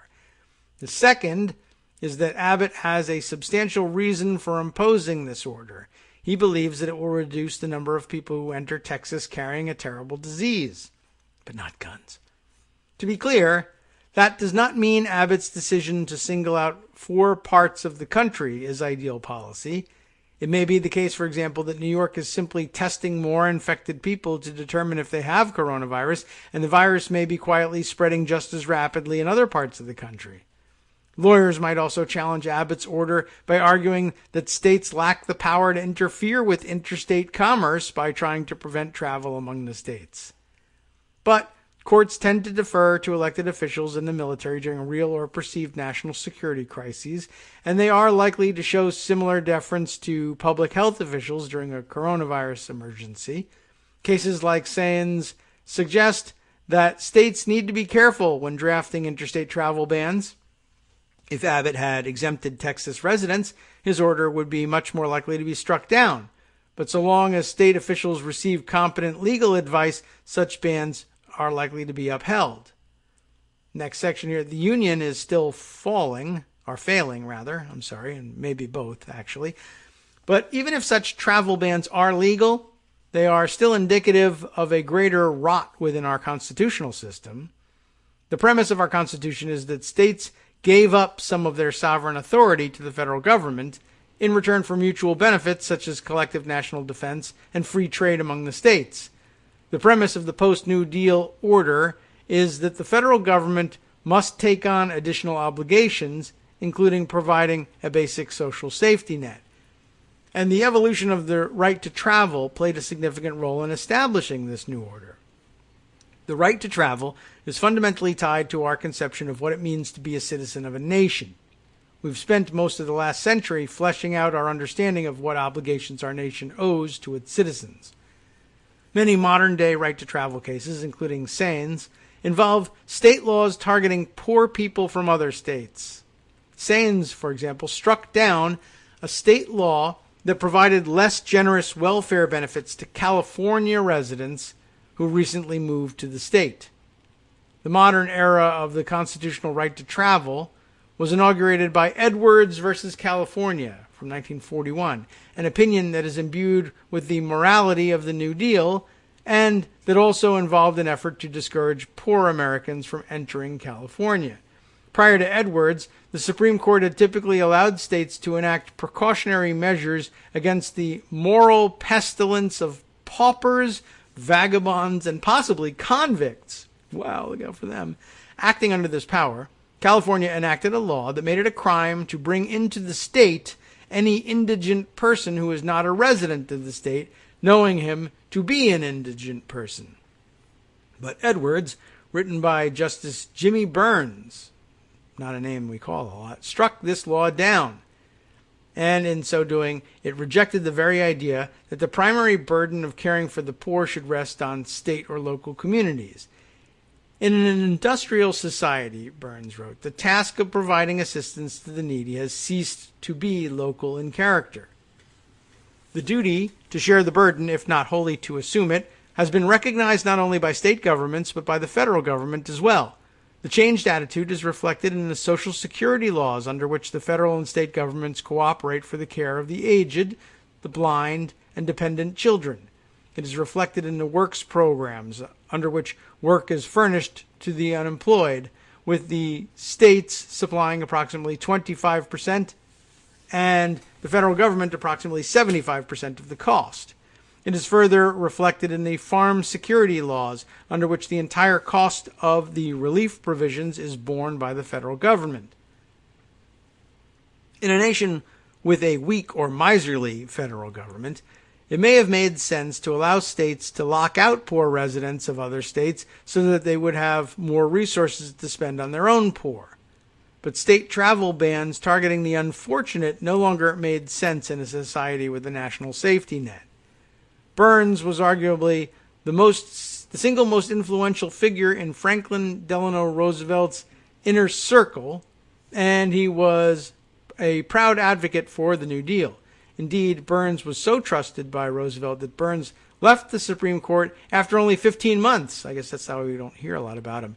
To take on a White House job wielding such immense power that he was often labeled the assistant president. You'd think we would have heard of him in that context. It should be noted, Burns was also a committed racist, yay, who would go on to defend segregation as the governor of South Carolina. Sometimes moral righteousness and great evil live in the same man at the same time. Well, hell, that's an interesting point, don't you think? So, it's no surprise that Burns's opinion in Edwards was a tribute to the New Deal's social safety net. Indeed, Edwards paints the New Deal as the culmination of the Union itself. For the first time, an American who fell upon unfortunate times could travel anywhere in the nation, knowing that the federal government would lift them up wherever they settled down. At long last, we were truly one people and one nation. And you do want them to be able to go where the jobs are, don't you? All of this highlights why the stakes are so high for President Trump's botched federal response to the coronavirus pandemic. The premise of Edwards, indeed, the premise of the post-New Deal order, is that the federal government would provide a baseline of health, prosperity, and security to the nation as a whole. In return, the states would give up their role as the sole providers of assistance to the needy, and with it, their power to close their borders to poor Americans.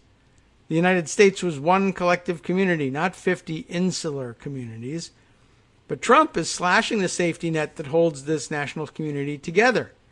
He spent much of the first 3 years of his presidency dismantling the federal government's permanent infrastructure that his predecessors set up to deal with a pandemic, including ordering the White House National Security Council's entire global health security arm shut down. He's repeatedly proposed budgets making sharp cuts to the Centers for Disease Control and Prevention and the National Institutes of Health. Trump abdicates his role as the custodian of a nationwide safety net.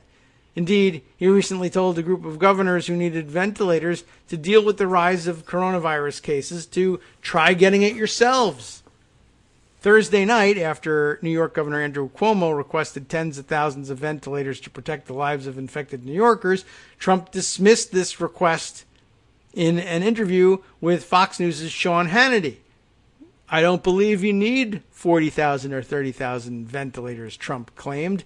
You go into major hospitals sometimes and they'll have 2 ventilators. And now all of a sudden they're saying, can we order 30,000?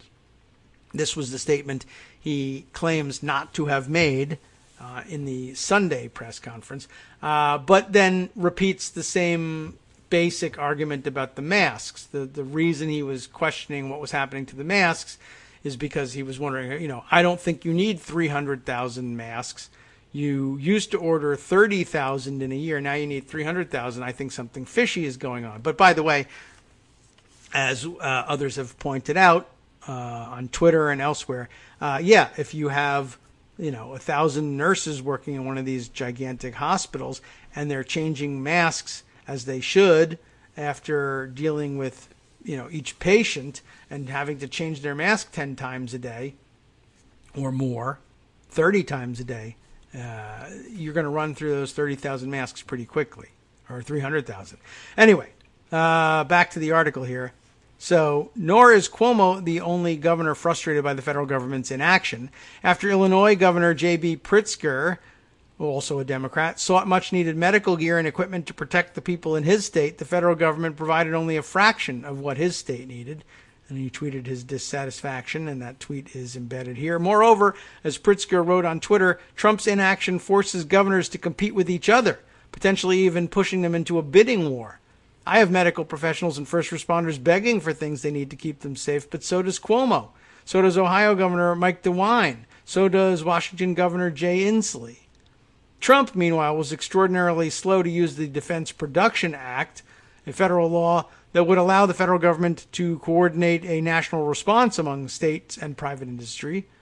As Pritzker writes, it's the federal government's job to make sure that a nurse being properly equipped in Illinois doesn't come at the cost of a doctor being ready for work in California.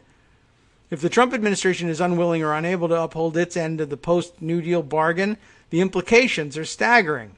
Trump's inaction does not simply threaten to exacerbate a pandemic, it threatens the very concept of what it means to be the United States of America. Gentlemen, so there you go. You can't really screw things up a whole lot worse than dissolving the United States of America in the wake of your botching response to the pandemic. By the way, another story I won't have time to get to today, but should also be noted that Gretchen Whitmer, who also stood to, caught her dose of criticism from Trump because she was asking for supplies and wasn't sufficiently nice to him, hinted at a real bombshell reported by Crane's Detroit here. Whitmer, feds told vendors not to send medical supplies to Michigan.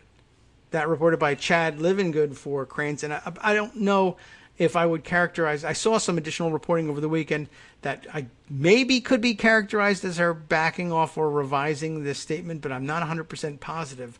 But what a bombshell that was. Governor Gretchen Whitmer suggested Friday that a growing rift with the White House is affecting shipments of medical supplies to Michigan amid exponential growth of the confirmed coronavirus cases. When the federal government told us that we needed to go get it ourselves, remember that? We started procuring every item we could get our hands on, she said on Friday. What I've gotten back, though, is that vendors with whom we've had contracts are now being told not to send stuff here to Michigan. It's really concerning. It's a little bit more than concerning, but would you put it past Trump? Listen, we've got big contracts with you for the federal government, and I'm going to cut those contracts off if I find out you're sending medical supplies to that woman in Michigan. Right? You want to continue to have those federal contracts? Do me a favor. Withhold the aid from Michigan.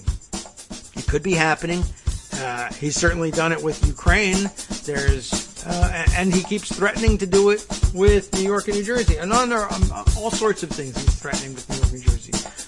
Quarantining them, blocking the ability of New Yorkers to travel outside of New York, including New Jersey and Connecticut in this, threatening vendors not to send supplies to Michigan. It's really, it's spinning out of control. There's 100 things I didn't get to from just this weekend, and that's just on top of the 100 things I didn't get to from last week. Luckily for you, Justice Putnam brings you the West Coast Cookbook and Speakeasy next, and he'll be able to get to, maybe 50 of those 100 things. Let's see, what's he got on tap for today? U.S. religious leaders blasted white evangelicals for their utter moral bankruptcy and having rented out Jesus to this moronic monster, Trump, during this time of crisis. Wow, you'll want to get that perspective coming up next. And let's see, we'll grab a few more tidbits to share with you after this brief announcement. From Daily Kos Radio on networksradio.com. You have been listening to the Kagro in the Morning Show with David Waldman. Other interesting thing. Local governments and park managers worry about following Trump's orders to keep the national parks open during the pandemic. Nevada distilleries joining a lot of our distilleries around the country, turning spirits into sanitizer. And in France, you know what? I'm just going to let you be surprised about that and hear it direct from Justice next.